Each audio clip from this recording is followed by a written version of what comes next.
relatos de mulheres que sofreram violência doméstica. É muito importante a gente falar isso depois de trazer, né, um perfil comportamental e até psicológico de mulheres que sofrem violência doméstica. Então, são alguns relatos, né, de mulheres de diversas faixas etárias, entre 19, 60, 20, né, 70 anos, sobre as suas experiências com violência. Então, 19 anos, né, essa mulher, o relacionamento é conturbado, ele está sempre alterado, tenho medo. 36 anos, né, relacionamento conturbado e difícil, estou cansada dessa relação. 45 anos, o relacionamento é de uma agressividade tamanha, é muito difícil. Paciente com 52 anos, posso dizer que meu relacionamento é ameaçador, chega a me dar medo. Paciente com 32, não sei o que vai acontecer daqui para frente, eu tinha medo e tenho medo pelos meus filhos. Paciente com 64 anos, a relação teve 5 términos e recomeços. Isso porque ele se demonstrava arrependido pelos comportamentos agressivos e prometia mudanças, e em função dos nossos filhos a gente retomava a união. Acredito que ele possa vir a mudar e então o perdoo. É um erro, termina e volta a relação a todo momento. 24 anos. Quem sabe ele mude, resta uma esperança. 23 anos. Meu pai era um bêbado, tinha amantes e sempre bateu em mim e na minha mãe. 23 anos.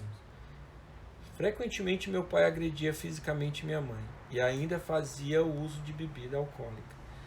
Todas as situações na minha frente de meus irmãos. Isso quando não batia em mim também. 40 anos. Várias vezes vi a minha mãe apanhar. Me sinto muito mal por permitir o mesmo que ela permitiu durante anos. 52 anos. Gostaria de fazer diferente do que a minha mãe fez, mas acabo repetindo o mesmo. 55 anos. Não quero levar adiante, só quero dar um susto nele. Não quero continuar o processo, só quero que ele mude seus comportamentos. Me vejo como permitindo tudo isso. 36 anos. Gostaria que tudo fosse diferente, mas não adianta puni-lo. Ele não tem medo da polícia. 64 anos. Queria que ele mudasse. Talvez se vocês, a polícia, falassem com ele, até porque eu agrido ele também. 28 anos. Então a gente percebe no relato, né, dessas mulheres comportamentos aprendidos, comportamentos repetidos, não se perceber, né, dentro de um quadro de violência, de um ciclo de violência, ou se perceber e não conseguir sair, né, não ter recursos emocionais para sair desse ciclo. Então, quais são os fatores de permanência na relação da violência? Quase sempre as mulheres vítimas não são vistas como inocentes e, se permanecem na relação, são acusadas de masoquistas ou ainda serem as próprias a provocarem um comportamento agressivo do seu marido, do seu companheiro. E se decidem por um fim da relação, são acusadas de falhar na sua missão de esposa e na sua responsabilidade de manter a família unida. De novo, padrões de comportamento esperados pelas mulheres. De um ponto de vista psicossocial, a gente pode colocar várias questões que são relativas aos fatores que condicionam as mulheres vítimas a conviverem com a violência de forma prolongada.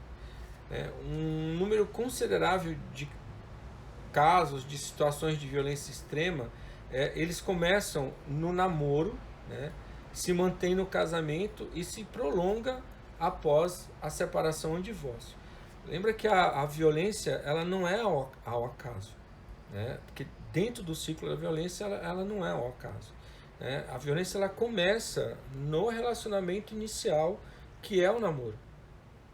Ali já se instala, já começa a se instalar né, comportamentos abusivos, comportamentos controladores, comportamentos violentos, e quando vai para o casamento, isso piora, e muito, né? E aí vem, né, esse ciclo, ele aumenta, né, em termos de proporção, né, na violência em si, nos comportamentos violentos. Existe uma teia de relações psicossociais que externa e internamente condiciona a forma, né, de pensar e agir dessas mulheres. Existem múltiplos fatores para que a mulher tenha dificuldades em sair da relação de maus tratos, assim como fatores explicativos do regresso, né, dela à convivência com o autor de violência após, né, ela terminar esse relacionamento. Então a gente tem aí o fator econômico, quando o agressor é a única fonte de rendimento.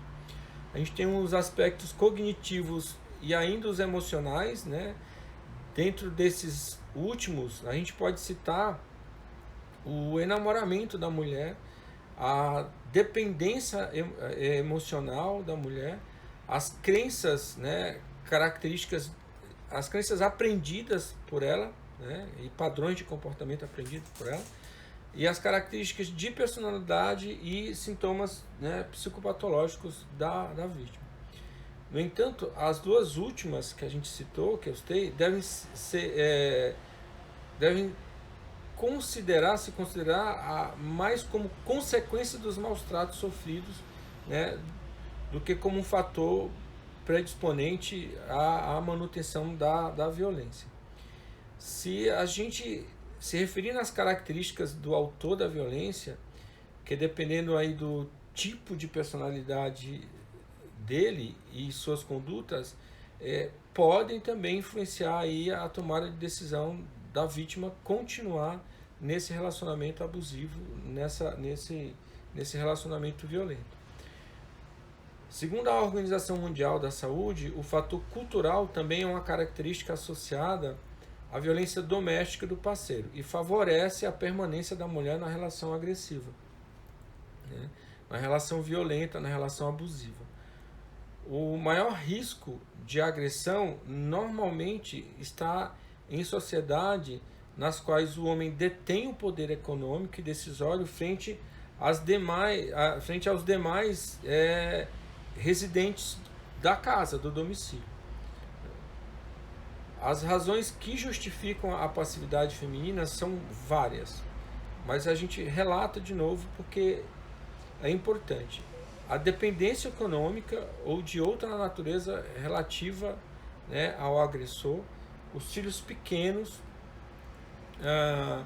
receio do estigma social associado à mulher separada ou divorciada, medo da reação do agressor, ou ainda situações em que a estruturação das percepções, né, que ela tem é feita segundo o modelo cultural que domina, pelo que o conhecimento das vítimas se transforma em reconhecimento e reprodução de submissão. Também a falta de alternativas profissionais, né? Elas são donas de casa, a grande maioria, e não conseguem assumir, né, outras profissões, né, e precisam de uma requalificação, né, para entrar no mercado de trabalho. O receio de retaliações por parte do agressor, do homem autor de violência, pode levar a um comportamento inibitório da mulher, principalmente quando elas têm filhos. Existem dois grandes grupos de teorias explicativas sobre a permanência da vítima à relação de abuso. A primeira se refere ao processo em que a mulher pondera, né, os custos e benefícios ao abandonar a relação. Ela analisa o grau de compromisso e acredita na fraude psicológica, onde a mulher tem esperança de que a violência termine, que ela acredita que pode mudar o comportamento do seu companheiro, salvando o casamento, e o modelo de tomada de decisão, onde se questiona como estará melhor, né? Se eu estou melhor vivendo o que eu vivo, ou se eu estou melhor, poderia estar melhor fora desse casamento. A segunda está relacionada com a dependência emocional da vítima, assim como as consequências psicopatológicas da violência. Nessa teoria, por um lado, a mulher se sente apática e indefesa na relação, sem motivação para mudança e tomada de decisão. Ela se sente ligada por um vínculo emocional ao parceiro, que é no modelo de reforço que se estabelece quando existe um padrão cíclico de comportamento e se desvaloriza perante um agressor. A gente não pode esquecer as crenças de legitimação da violência, sendo que essas promovem um impacto profundo, né, moldando o entendimento que as vítimas e os autores de violência constroem acerca dessas experiências. Bom, as vítimas podem permanecer na relação interpretando tais ocorrências como episódios sem significado e não denunciar a violência e os autores de violência. Por sua vez, elas podem desvalorizar a necessidade de modificar a sua conduta. Esses homens podem, por elas não denunciarem eles, né, eles não buscam, né, a necessidade de uma mudança. Existe ainda uma outra teoria que é denominada teoria da troca, que define que essas mulheres permanecem na relação abusiva porque a alternativa que são apresentadas é o desconhecido. Por fim, a vergonha, o medo, a minimização da considerada pequena violência, a ambiguidade, o surgimento de impotência da vítima, o desconhecimento dos seus direitos e a falta de informação geral relativamente aos apoios e aos comportamentos controladores do parceiro. Tem também aí o frágil suporte social e a ausência de redes de apoio, são razões muito fortes para que a mulher sinta que tem que permanecer nessa relação e ela não vislumbra outra alternativa, a não ser a permanência. A reação mais determinada para sair do ciclo de violência começa a surgir com mulheres mais novas, mais instruídas, mais autônomas economicamente e com atividades profissionais mais prestigiadas. A gente também tem o apoio sócio-familiar, que é determinante na decisão de sair do relacionamento. Normalmente os homens, né, perguntam, né, e aí, como posso mudar? O que eu posso fazer para mudar? O que eu posso fazer para sair disso? Então, a gente pode dizer que são atitudes simples, mas que vão contribuir, né, na reflexão sobre o tema e evitar que essa violência se agrave ou se propague, ou até inicie. Se perceber que seus amigos e familiares estão envolvidos em alguma situação de violência doméstica, converse com eles. Se você se perceber que também está envolvido em um relacionamento abusivo, procure um profissional, né, um psicólogo, procure alguns grupos reflexivos para te ajudar a encontrar recursos emocionais para você sair desse ciclo, desse relacionamento. Se entender como um agente multiplicador das reflexões a respeito da violência em espaços nos quais as mulheres não estão, né, como uma roda de amigos. Então, quando você vê um amigo, né, tendo um comportamento machista, né, apresentando um comportamento violento, relatando um comportamento violento contra a sua ex, né, e qualquer tipo de violência, né, a sua ex ou a sua esposa, você pode intervir. É difícil. Você vai talvez perder amigos, mas isso é uma forma, né, de você buscar mudanças. Você também pode acabar com a divisão de tarefas e de tratamentos desiguais a meninos e meninas nos espaços familiares. Então, todos que ocupam a casa são responsáveis ou corresponsáveis por todas as tarefas domésticas, né? Todos participam ativamente, efetivamente, das tarefas domésticas. Intervir, você pode também intervir nas relações de violência doméstica que presenciar, separando o homem autor de violência e acalmando os ânimos, mas muito cuidado com isso, porque em briga de marido e mulher a gente mete a colher, mas não mete a colher com violência. Então, violência a gente não combate com violência. Então, o recurso mais adequado, o recurso mais recomendado é pegar o telefone e ligar para a polícia, né? E relatar que você está presenciando, né, uma violência doméstica, né? Isso é uma forma de ajudar a vítima. A outra forma, se você presenciar, né, na rua, né, ou em outro espaço, você pode ficar por perto. Isso vai inibir, né, o autor de violência doméstica, ou pode inibir o autor de violência doméstica. Ou você pode chamar a atenção desse autor de violência, né, falando que ele não pode bater ou algo parecido, mas nunca com violência. Perceber também as imposições de comportamentos ou de uma reprodução do machismo, né? Você pode interferir, né, se você perceber isso. As mulheres que são normalmente são mulheres que são naturalizadas, né, ou perceber essa naturalização do que é ser mulher, dessa objetificação da mulher. Você pode intervir também, se você percebe esse tipo de comportamento. Não partir para a agressão quando em uma discussão com a sua companheira, ex-companheira, namorada, buscando sempre o diálogo, né, que é a melhor forma de resolver conflitos, né, e com certeza a busca do diálogo vai proporcionar aí um relacionamento mais tranquilo, né, mais equilibrado. Quando um está falando, né, ele está com necessidade de falar, então deixe-o falar, não interrompa. Quando ele terminar de falar, você fala.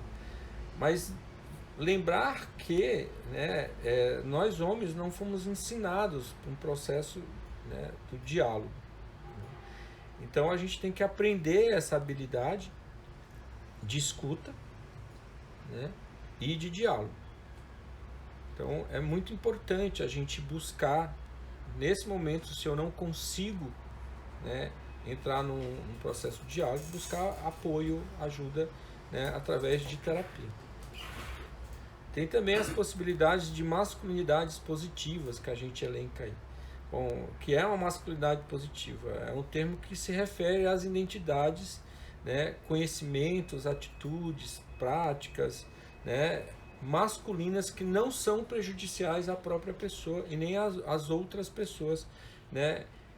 São práticas que se baseiam em um compromisso com a igualdade de gênero, com a equidade de gênero, com a não violência, né, e com as relações de igualdade e equidade. Os homens que demonstram aí as masculinidades positivas, ou esses comportamentos de masculinidades positivas, eles estão cientes do poder e do privilégio que são concedidos a ele por uma sociedade patriarcal e, portanto, eles são responsáveis perante si mesmos e os demais em relação ao modo, né, como esse poder e privilégio vai impactar negativamente as outras pessoas. Essa masculinidade positiva, né, esse comportamento de masculinidade positiva promove a equidade de gênero em casa, na comunidade e na sociedade, criando oportunidades para que as mulheres prosperem, apoiando a autonomia dessas mulheres, apoiando a liderança e compartilhando o poder com as mulheres e meninas, a fim de promover uma vida mais saudável, né, e digna para todos. É importante agora a gente falar sobre a Lei Maria da Penha, e eu trago outra experiência, né, junto aos homens autores de violência, que é quando eles chegam, né, depois do segundo encontro, e às vezes até no primeiro encontro mesmo, eles já relatam que a Lei Maria da Penha veio para punir os homens, que essa Lei da Maria da Penha veio só para proteger as mulheres, que a Lei Maria da Penha não é boa, que a Lei Maria da Penha deveria ter a Lei Maria do João, que é uma lei que protege os homens.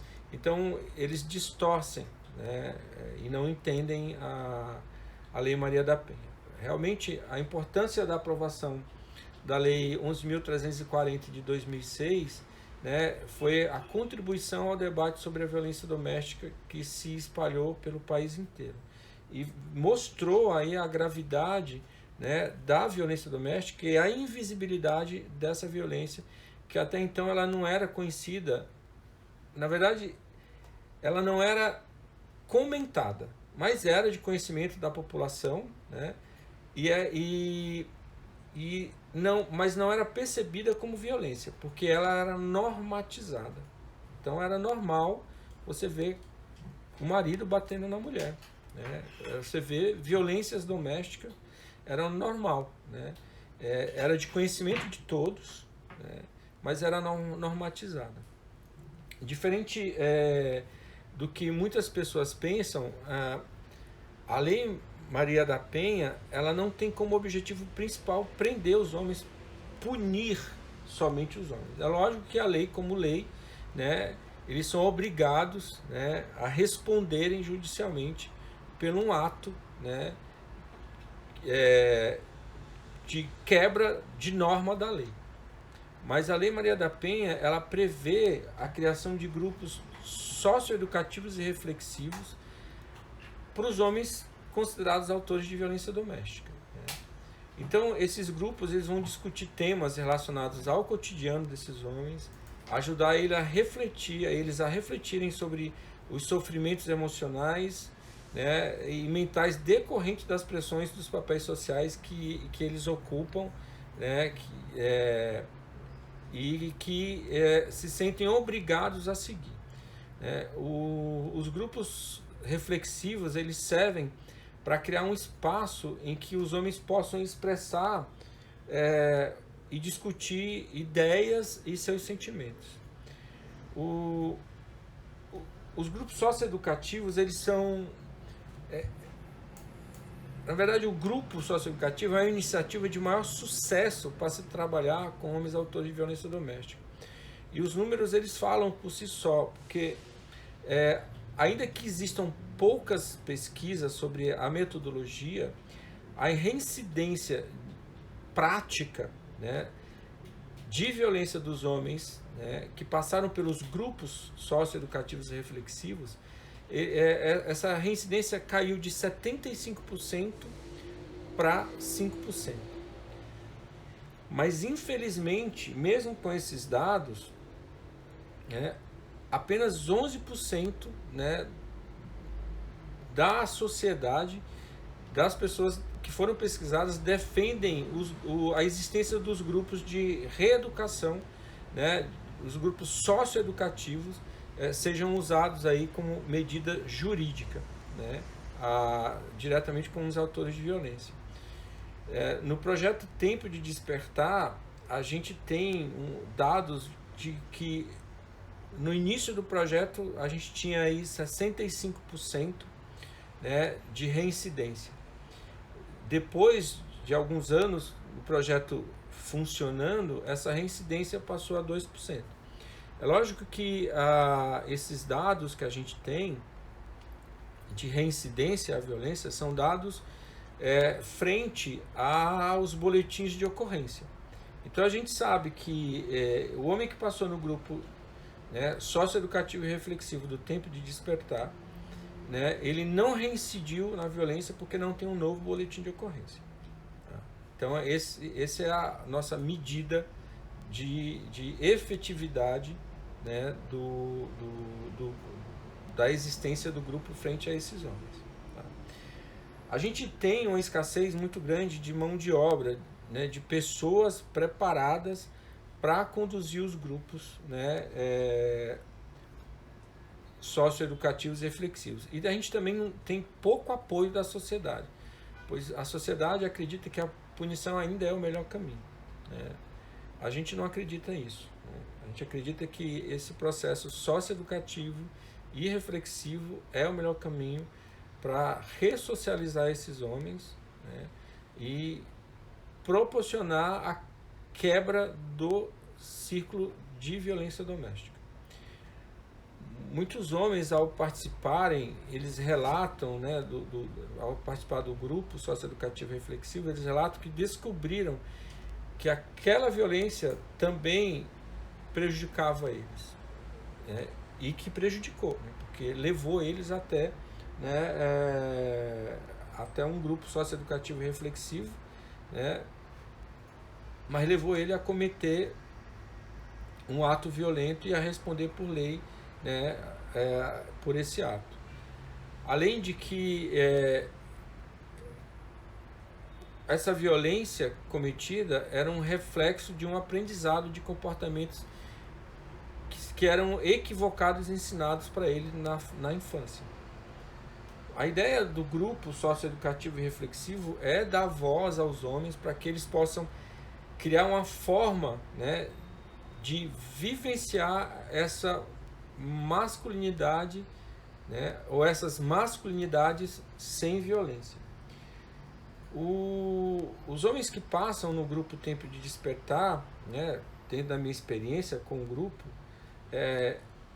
o que mais impacta para a gente, mostra que o trabalho é um trabalho que, se fosse desenvolvido antes, né, que seria aquele trabalho, um dos tipos de prevenção, que é a prevenção primária, né, se a gente chegasse às escolas, se a gente chegasse às faculdades, chegasse às empresas, né, e em outros espaços sociais, né, promovendo a discussão sobre violência, sobre machismo, masculinidades, sobre paternidade, sobre sociedade patriarcal, sobre comportamentos emocionais, padrões de comportamentos, sobre habilidades emocionais, né, esses homens não estariam lá.